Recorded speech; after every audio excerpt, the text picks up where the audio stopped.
God, thank you for the opportunity to meet together. Please help us to come together to make this institution reflect your kingdom. Breathe life into our ideas and decisions. Help us build a team that has love and respect at its heart. Give us the strength to continue working for your kingdom in this time of pandemic. Lord, come give us the inspiration to be the best we can be. May we be a shining example of your goodness and truth within, wherever we are. Inspire our thoughts, discussions, and ideas, and continue to remind us that all that we do here today, all that we accomplish, is for the pursuit of truth for the greater glory of you. We ask these things in your name. Amen.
Kababayan, ang pambansang awit ng Pilipinas. Kayang mag-ibig, helas ng silanganan, alam ng puso, sa titik mo'y buhay. Upang hinirang, kuya ka ng magiting, sa manlulupin, di ka pasisingil, sa nagatak tutok sa simoy at sa langit mong pagaw, ay hinatang tula, tawid sa pagkayang minamahal. Ang isang ng matawad mo'y tagumpay na nag-iindig, ang bituin at araw niya kailan pa may di magdidinig. Luman ang araw ng walhagit pagsinta, buhay langit sa piling mo. Ang inigaya na pagkay mga api, ang mamatay ng dahil sa'yo.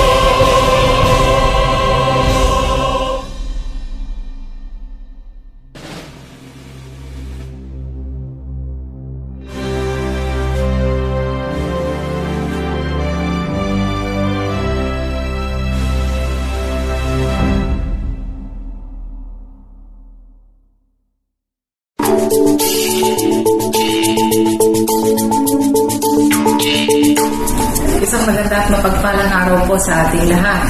Sa ngalan po ng ating lokal na pamalambayan ng San Mateo, Rizal at ni Vice Mayor Jose Rafael Elias, isang mainit po na pagbati sa lahat ng ating mga elected officials. Kay Kapitan, sa ating mga kasamang kagaawan at higit sa lahat sa inyo pong lahat. Isang taon na po tayong humaharap at nakikipaglaban sa banta at panganib ng COVID-19 pandemic. Sinubok ng COVID-19 pandemic ang ating kakayahan, lakas ng loob, pagkakaisa at maging ang ating pananalig sa Diyos. Ngayon, isang taon na pong nakalipas, nakita po natin kung patuloy po tayong magkakaisa at magmamalasakit, walang pagsubok o hamon na hindi natin kayang lampasan. Ngayon, may pag-asa na po ang bakuna. Dapat mas lalong lumakas ang ating loob at pananampalataya na ibinulot ng Diyos na magkaroon ng ganitong bakuna para mapawi ang ating mga takot at alinlangan. Kailangan po natin ang bakunang ito kasabay ng pagsunod natin sa umiiral na public health protocols. Natatangi ang panahon ito sapagkat inabot po natin ang isang pandemyang walang nakaisip na posibleng mangyari sa ating panahon. Ngunit, ang mahalaga po, lumilinaw na ang daan patungo sa katapusan ng takot at kaba. Gayon din po, nagpapasalamat tayo sa Panginoon dahil kahit man nasa gitna tayo ng isang pandemya o pandemic, ibinigay ng Diyos ang isang regalo sa ating bayan. Malapit ng ganap na maging isang batas ang pagkakaroon natin ng sariling distrito sa Kongreso. Ang San Mateo Lone District na ito ay hudyat ng maraming pagbabago. Hudyat ito ng mas maraming proyekto at serbisyo sa tao. Hudyat ito ng bagong bukas at magandang kinabukasan para sa ating bayan. Magkakaroon na po tayo ng tinig sa Kongreso.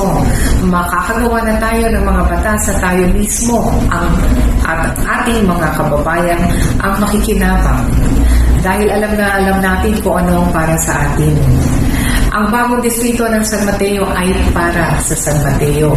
Ang bagong distrito ng San Mateo ay para sa mga taga San Mateo.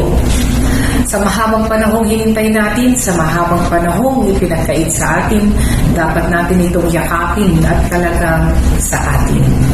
Kung ibinigay ito ng Panginoon ngayong panahon natin, ibig sabihin tayo ang pinagkatiwalaan ng Panginoon na magsimula ng mga hakbang para pagyamanin at pagyabungin pa ng gusto ang kabanatag ito sa kasaysayan ng ating mahal na bayan San Mateo.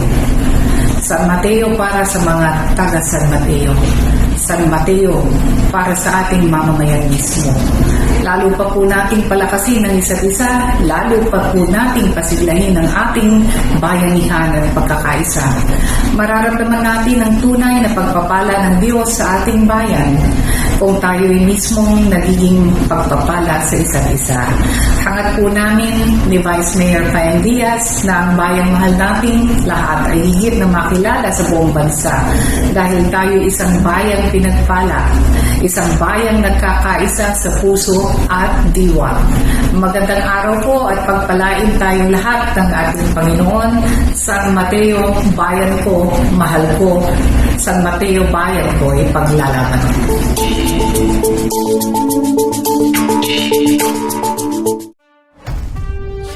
Patuloy pa rin ang laban natin sa COVID-19.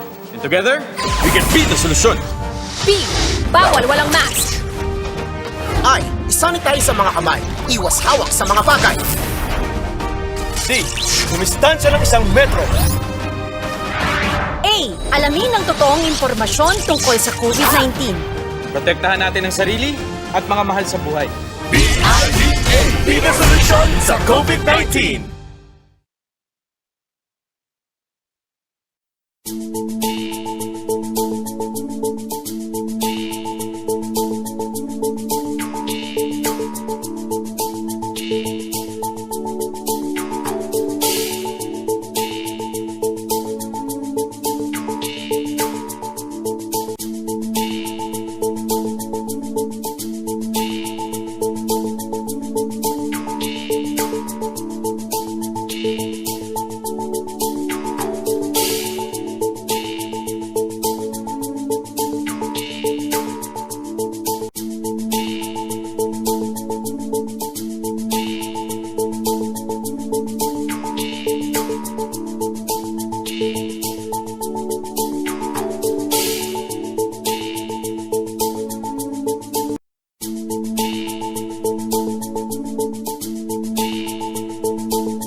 San Mateo.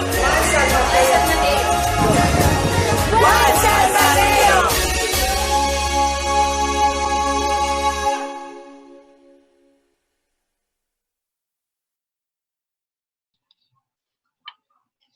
To our Municipal Mayor, Honorable Cristina Diaz, to our Vice Mayor, Honorable Jose Rafael Diaz, to our Municipal Councilors, to our hardworking Barangay Chairman, Honorable Arwin Del Rosario, to our Barangay Kagawad, Barangay Secretary, distinguished guests from the Department of Interior and Local Government and Commission on Audit, residents of Barangay Guinayang, ladies and gentlemen, a blessed day to all.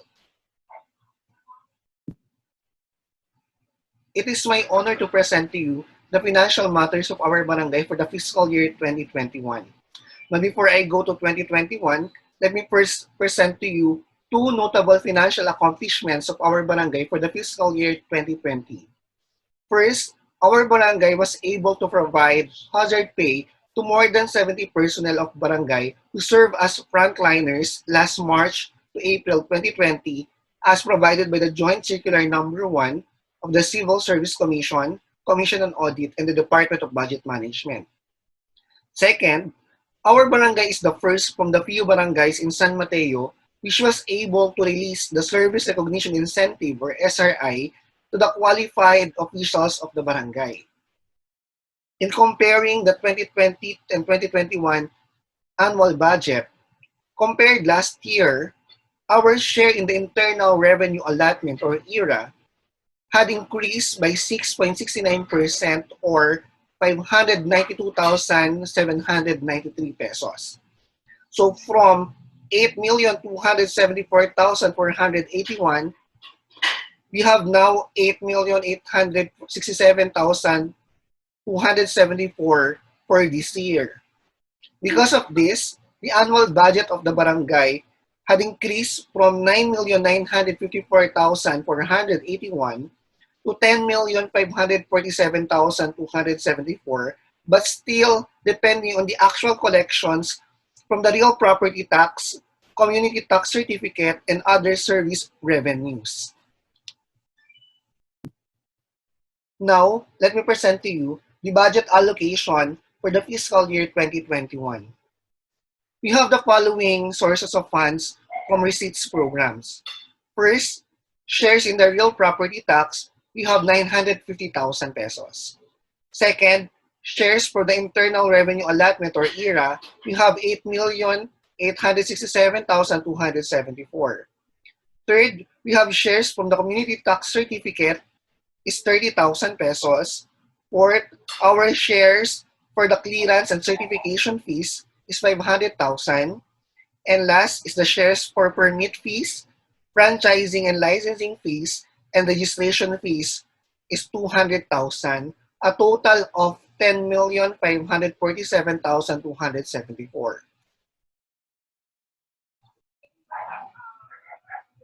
We allocated our budget to the following expenditures. Number one, the General Administration Program. This includes the personal services, maintenance and other operating expenses, the capital outlay, and the appropriation for the Sangguniang Kabataan. For the personal services, this refers to the payment of salaries, wages, and other compensation and benefits. We allocated 3,868,769 pesos and 72 cents. While for the maintenance and other operating expenses or the MOOE, we allocated 1,043,206. For the capital outlay, we allocated 50,000, and for the appropriation for the Sangguniang Kabataan, we allocated 1,054,727.40, which is the 10% of the annual budget in accordance with Section 329 of RA 7160 and Section 20, Paragraph A of RA 10742. A total of 6,016,703.12 was allocated for the General Administration Program. Number 2, Barangay Services and Facilities Program. For gender and development, which includes the aid to barangay health workers, other maintenance and operating expenses of BHW, violence against women and children or VAUC, children welfare, aid to early childhood care and development or the ECCD, scholarship grants, and other services such as the aid to single parent and the 1% of annual budget for aid to senior citizens and aid to persons with disabilities. Our barangay allocated 527,363 pesos and 70 cents.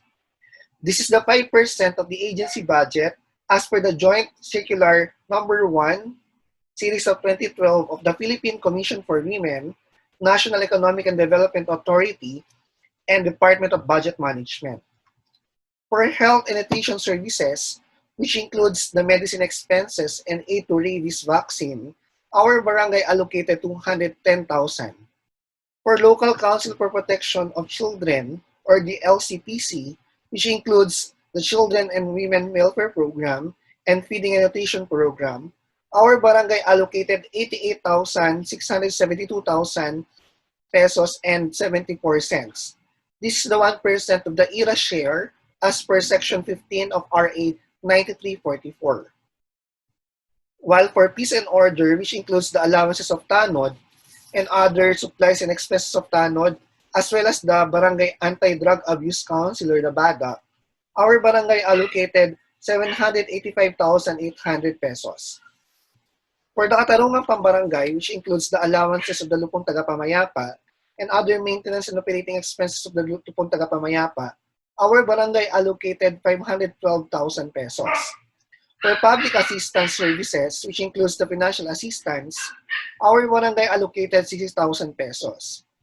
And for the extension services, which includes the General Assembly and Cultural Development, our barangay allocated 20,000 pesos. Lastly, for the discretionary fund, our barangay allocated 25,916 pesos.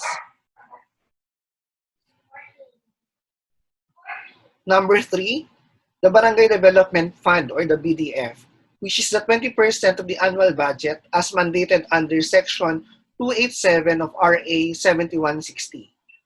For economic development, which includes the rehabilitation of the multi-purpose hall and other facilities of the barangay, the purchase and installation of technical and scientific equipment, the rehabilitation of artesian well, the installation of street lights, the purchase of medical supplies for COVID-19, and purchase of vitamins, our barangay allocated 952,454. While for the environmental management and sanitary services development, which includes the declogging of canals and drainage, clean and green program, MRF rent expenses, MRF equipment, and MRF rehabilitation, our barangay allocated 821,000 pesos. A total of 1,773,454 pesos was allocated for this particular fund. Finally, the last part in our annual budget is the Barangay Disaster Risk Reduction and Management Fund, which is the 5% of the annual budget as provided under Section 21 of RA 10121, Rule 18 of its IRR, and item number 4 of the NDRRMC, DBM, and DILG Joint Memorandum Circular number 1, Series of 2013. For the Quick Response Fund, which is the 30%, our barangay allocated 158,209 pesos and 20 cents. While for the disaster prevention and mitigation, preparedness, response, rehabilitation, and recovery, which is the 70%, our barangay allocated 369,154 pesos and 50 cents. So a total of 527,363 pesos and 70 cents was allocated for the BDRRM fund. All in all, this makes a grand total of 10,547,274 pesos and 6 cents. And to end my speech for today, may I encourage the business owners here in Barangay Guinayang to kindly settle your clearance fees so that it will be an additional budget for our barangay for the upcoming year. So that's all for my report. Thank you so much for listening. Keep safe everyone. God bless us all po and mabuhay po tayong lahat.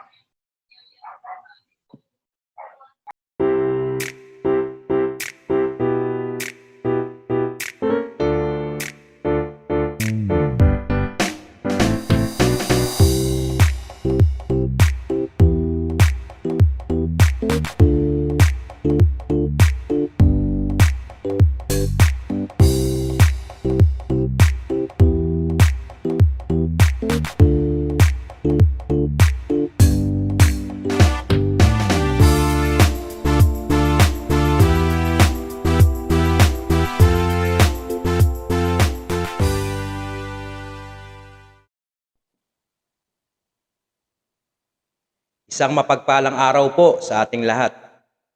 Ako po ang inyong punong barangay, Arwin San Jose del Rosario, ng ating mahal na Barangay Guinayang, San Mateo, Rizal. Binabati ko po ang ating butihing Mayor, Cristina C. Diaz, Vice Mayor, Paeng Diaz, mga konsihal ng bayan, mga kagawad ng ating barangay, SK Chairwoman at SK Kagawad ng ating barangay. Binabati ko rin ang mga residente ng ating barangay at sa lahat po ng nanonood ngayong araw na ito. Sa ngalan po ng mga bumubuo ng Sangguniang Barangay Guinayang, ako po ay bumabati sa inyo ng isang magandang araw.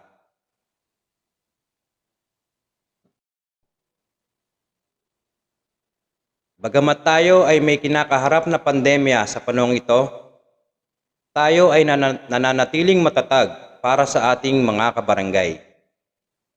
Dahil nga po sa pagtaas muli ng bilang ng kaso ng COVID-19, ang ating unang barangay assembly para sa taong ito ng 2021 ay sa pamamagitan ng online platform upang sumunod sa health protocol at makaiwas tayo sa sakit. Ito ay may temang Barangayyan, barangay at mamamayan, sama-sama at magkaisa upang labanan ang pandemya, tungo sa isang ligtas, maayos at maunlad na pamayanan. Ngayon po ay hayaan niyo akong ilahad ang mga nagawa ng ating sangguniang barangay na serbisyo, proyekto at programa sa nakalipas na 9 na buwan. Pagdating naman po sa pagpapanatili ng kalinisan ng ating barangay, weekly po ang ating Oplan Busilak na programa ng ating mahal na Governor Nini Inares at cleanup drive ng ating mahal na Mayor Cristina C. Diaz, na kung saan atin pong prioridad ang paglilinis ng mga daluyan ng tubig. Isa po sa mga ordinansa ng ating barangay ay ang pagpapataw ng parusa sa mga mahuhuling residente na nagkakalat o nagtatapon ng basura, lalong-lalo na sa mga daluyan ng tubig. Meron din pong municipal ordinance ang ating munisipyo ukol sa Environment Code. Ako po, bilang inyong punong barangay, ay nakikiusap na makiisa sa paglilinis ng ating kapaligiran para sa ating ligtas na pamayanan. Makakaiwas po tayo sa anumang sakit kung ang ating paligid ay malinis. Hinihimo ko rin po kayong mga kabarangay na tayo ay maghiwa-hiwalay o mag-segregate ng ating mga basura para po mabawasan ang mga basura na ating dinadala sa dump site at ma-recycle ang mga po pwede pang mapakinabangan sa ating barangay MRF.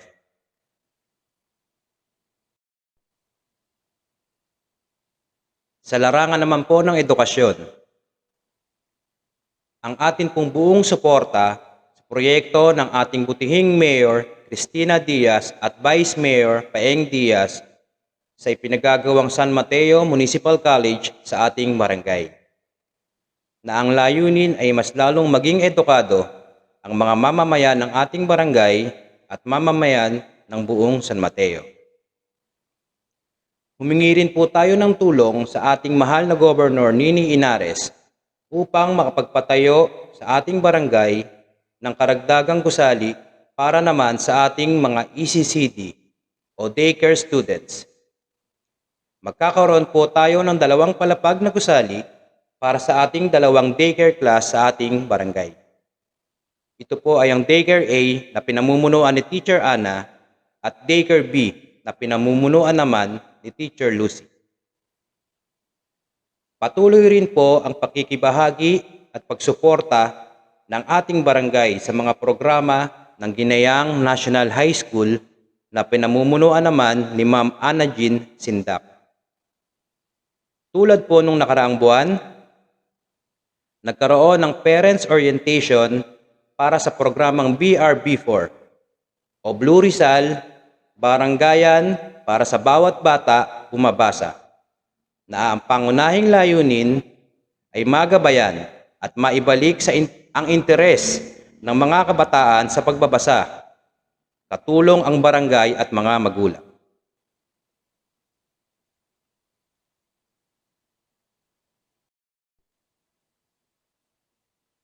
Sa larangan naman po ng pangkalusugan, libreng gamot para sa ating mga kabarangay.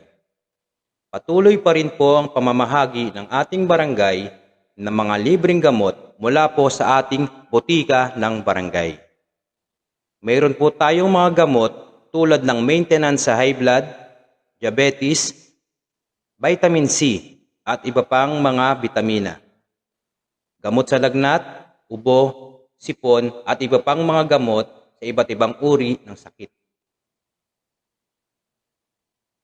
Regular po ang paghahakot ng basura ng ating garbage truck at tricycle upang masiguro na maging maayos, malinis ang paligid at makaiwas sa anumang uri ng sakit na dala ng basura. Meron po tayong plano na magdagdag o mag-procure ng isa pang garbage truck para masustina ang paghahakot ng basura, ngunit magagawa natin ito sa susunod na taon pa. Dahil ang atin pong bibilhin ngayong taon ay bagong ambulansya para sa inyo. Dahil sa kasalukuyan, tayo po ay walang sariling ambulansya na maaari nating magamit sa oras ng emergency at nakapagpasa na rin po ng resolusyon ng ating Barangay Council sa programang ito at nasa proseso na po tayo.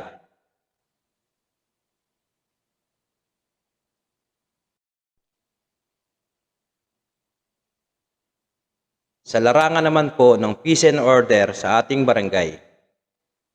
Sa ngayon po ay meron na po tayong kabuuan na 41 street light na naipatayo sa ating barangay. Sa kahabaan po ng Daang Bakal, Rapilpit Libis, Daang Tubo, Santa Maria Street, Sumulong Street, Santiago Street, Magsikap Street. At meron pa po tayong mga plano na magdagdag sa gawing hurado at madidilim na parte ng daang tubo. Patuloy rin po tayong nakikipag-ugnayan sa Meralco sa pangunguna ng ating Chief Tanod Jose Cruz para mai-report at mapalitan ang mga sira at punding ilaw sa poste ng Meralco. At tayo po ay nagpapasalamat sa kanilang pagtugon. Meron na po tayong 41 CCTV camera na nakakabit sa kakalsadahan ng ating barangay. Bukod po sa pagmementina at pagpapagawa ng mga nasirang CCTV, nakapagpalagay na rin tayo ng wireless connection na CCTV sa gravel pit. At kasama na rin po ang plano natin para ngayong taon na pagdaragdag ulit ng CCTV sa ibang lugar na sakop ng ating barangay, tulad ng sa Libis, Conrac, Daang Tubo at General Luna. Bukod sa pagbibigay ng anunsyo gamit ang social media, meron na rin po tayong public address system na nakakabit sa kahabaan ng Daang Bakal at Makahoy na maaaring magpahatid ng mga anunsyo at paalala para sa ating mga kabarangay. Meron na rin po tayong Badramo Building o Barangay Risk Reduction Management Office na nakatayo sa gawing Libis, Conrac. Bagamat hindi pa po ito operational, kasama rin po sa ating mga plano na sa lalong madaling panahon ay maging operational na ito para mapakinabangan ng ating mga kabarangay, lalong-lalo na sa panahon ng kalamidad.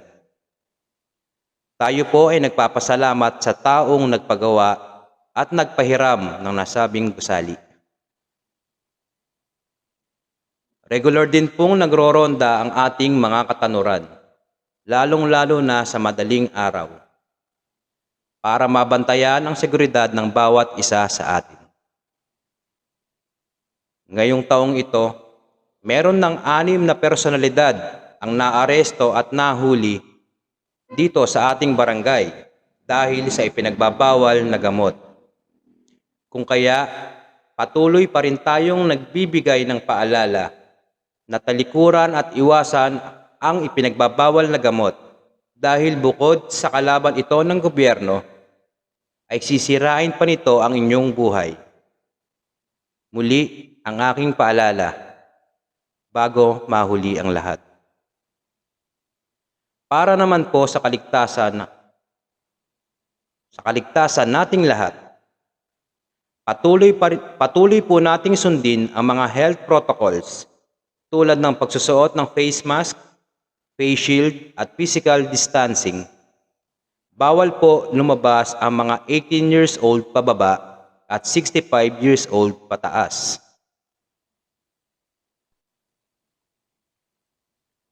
Ayon po sa ating record, meron po tayong 134 na violators ng no face mask at curfew mula buwan ng Hulyo hanggang Disyembre 2020.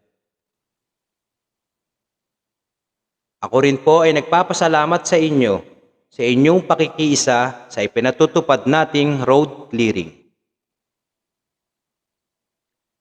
Tayo po ay magtulong-tulong at makiisa para po sa kaligtasan ng bawat isa sa atin. Gamitin ko na rin ang sandaling ito upang magpasalamat sa mga nagpahatid ng tulong at patuloy na tumutulong sa ating mga kabarangay. Mula pa noong ECQ, Bagyo at Sunog. Maraming salamat po sa inyo mula sa aming barangay. Muli, maraming salamat po at magandang araw po sa inyong lahat.